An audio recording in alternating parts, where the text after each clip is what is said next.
آداب بچوں، السلام علیکم ورحمۃ اللہ وبرکاتہ۔ آج ہم 7ویں جماعت کی کلاس میں اردو سبجیکٹ کا ایک سبق جس کا نام ہے شکر گزاری پڑھیں گے۔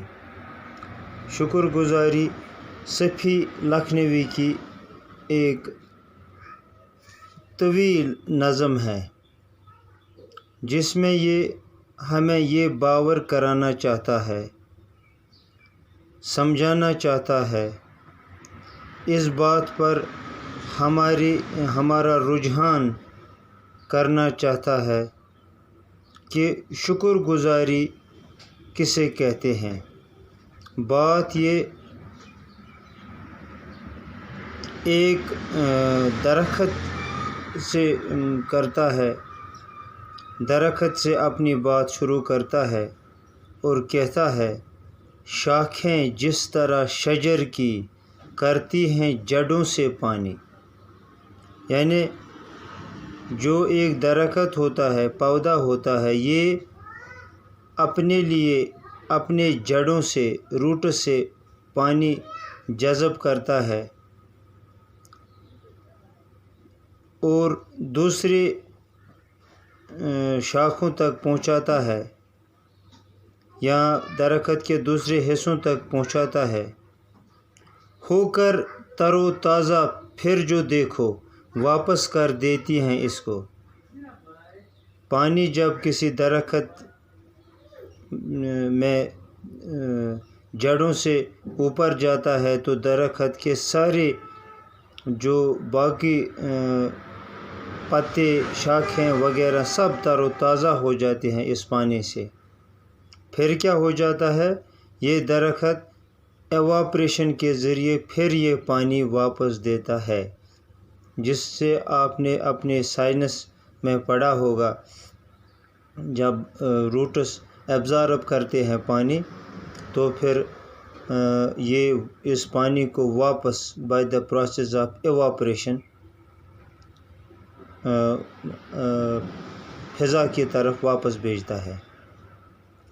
یا جیسے سمندروں کا پانی، پھر یہ سمندروں کے پانی کی طرف ہمارا رجحان کرتا ہے۔ یا جیسے سمندروں کا پانی بن بن کے سحاب آسمانی، سمندروں کے پانی پر جب سورج کی کرنیں، شعاعیں پڑتی ہیں تو ان سے جو بادل جب اٹھتا ہے،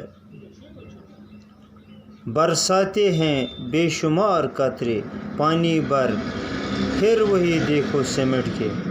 جب وہ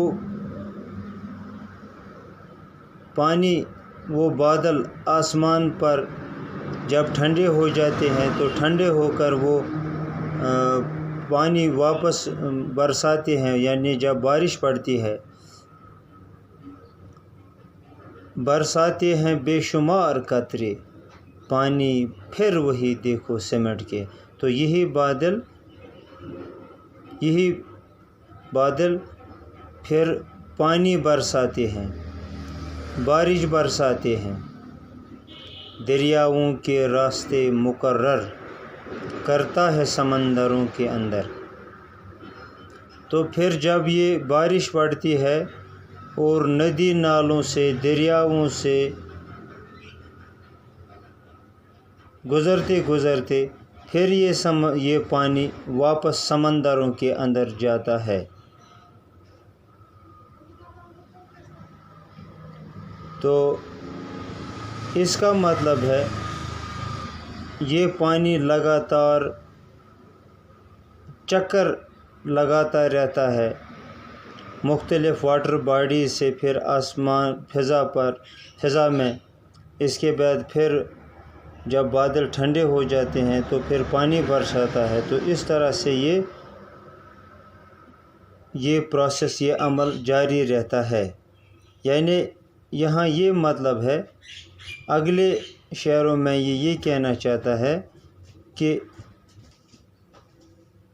یہ بھی ایک انڈائریکٹلی، یہ درخت کی شاخیں، یہ سمندر، یہ بادل، یہ باقی جو مخلوقات ہیں، جب اللہ تعالیٰ ان کو نعمتیں دیتا ہے، نعمتیں برساتا ہے، تو یہ ان نعمتوں کے بدلے اپنی شکر گزاری کے طور پر اس کا ثمرہ واپس دیتے ہیں، پھل واپس دیتے ہیں۔ جیسے درختوں نے پانی زمین سے کھینچا تو پھر اپنی پتوں سے واپس اس فضا کو نم کر دیا، تر و تازہ کر دیا۔ اسی طرح سمندروں کا اتنا پانی جب ہوتا ہے تو یہ بطور شکر گزاری کے طور پر یہ ان کو بادلوں کی شکل میں واپس دیتا ہے۔ پھر بادل اپنی شکر گزاری کے طور پر بارش برساتے ہیں۔ پھر جب یہی بارش ندی نالوں میں پہنچتا ہے، ندی نالے سیراب ہو جاتے ہیں، تو بطور شکرانہ ندی نالے یہ پانی عام مخلوقات کو پہنچاتے پھر یہ سمندر میں جاتے ہیں۔ تو اس طرح سے آج کے پہلے شکر گزاری نظم کے پہلے 5 شعر یہاں پہ ہم آج پڑھیں گے۔ انشاءاللہ نظم کا اگلا حصہ اگلے دن پڑھیں گے۔ خدا حافظ۔